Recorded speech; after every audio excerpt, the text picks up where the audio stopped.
안녕하세요. 네오비 138기 김성남입니다. 오늘은 개업공인중개사가 부친, 배우자, 자식 명의로 부동산을 취득할 수 있을까라는 문제로 같이 이야기를 해보려고 합니다. 개업공인중개사는 부동산 거래에서 신의와 성실로서 공정하게 중개 업무를 해야 하는 직업입니다. 그러나 가정명의로 부동산을 취득하는 행위는 윤리적 논란이 될 수 있습니다. 대법원 판례는 이러한 사례의 법적 기준을 제시한 바 있습니다. 오늘은 이 판례를 기준으로 개업공인중개사가 가정명의로 부동산을 취득할 때 발생할 수 있는 법적인 문제점과 부모, 자식, 배우자 명의를 이용한 거래 회피의 문제를 살펴보기로 하겠습니다. 대법원 판례에 따르면 공인중개사가 부친, 배우자, 자식 등의 가정명의로 부동산을 취득한 경우에도 해당 거래를 직접 거래로 볼 수 없다라고 판단하였습니다. 이는 가족 명의로 이루어진 거래가 법적으로 제3자와의 독립적인 계약으로 볼 여지가 있을 때 적용될 수 있습니다. 해당 가족이 실질적인 거래 당사자이고 공인중개사가 거래의 전 과정에서 중개사로서의 부당한 영향력을 행사하지 않았다면 문제가 없다는 취지입니다.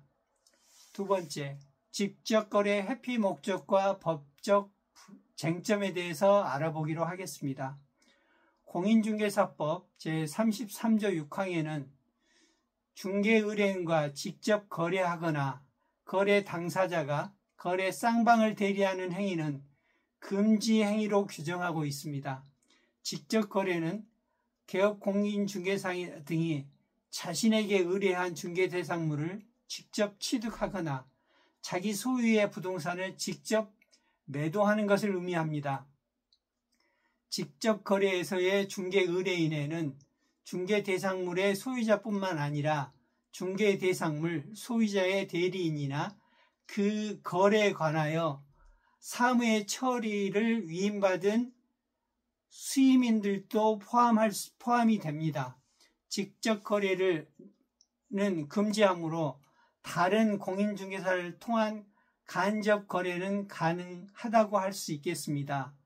또한 거래 상대방이 아닌 다른 개업 공인중개사의 중개 의뢰이거나 중개인의 친구, 그 밖에 제3자인 경우에는 직접 거래에 해당하지 않습니다. 그러나 이 판례에서 인정된 사항은 제한적입니다.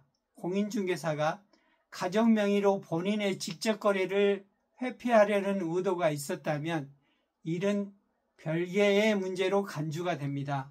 예를 들면 부동산 실권리자가 가족 명의로 거래를 위장하고 실질적인 소유권은 중개사 본인이 행사하려는 목적이 있다면 이는 부동산 실권리자 명예등기에 관한 법률에 위반될 가능성이 큽니다. 또한 부동산 거래의 공정성을 해치는 행위로 간주될 수가 있습니다. 공인중개사법 위반으로 볼 수 있어서 주의가 필요합니다.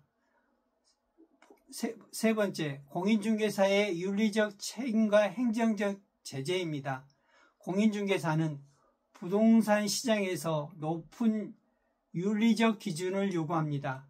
가족 명의의 거래가 법적으로 문제가 없더라고 할지라도 중개사 본인이 거래의 실질적 이익을 목적으로 했다는 의심을 받는다면 윤리적 신뢰를 잃을 수가 있습니다.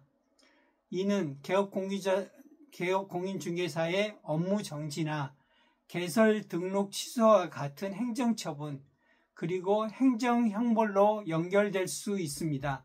대법원 판례 역시 명의를 이용한 거래가 모든 상황에서 면책될 수 있다는 것을 의미하지는 않으므로 거래의 목적과 과정이 투명하게 이루어져야 된다라고 했습니다.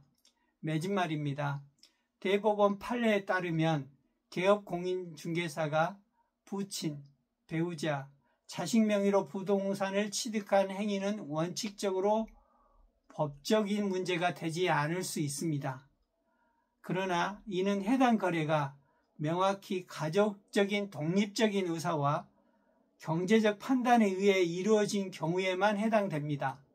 가족 명의를 이용해 직접 거래를 회피하려는 의도가 있다면 이는 법적, 윤리적 문제가 될 가능성이 높습니다. 공정한 거래 관행을 유지하기 위해 개업 공인중개사는 법률을 준수하고 거래의 투명성을 확보하는 데 항상 주의를 기울여야 합니다. 오늘은 개업 공인중개사가 부친, 배우자, 자식 명의로 부동산을 취득할 수 있는가라는 주제로 이야기를 같이 나눠봤습니다. 저는 부동산을 사랑하는 소통 성남입니다. 고맙습니다.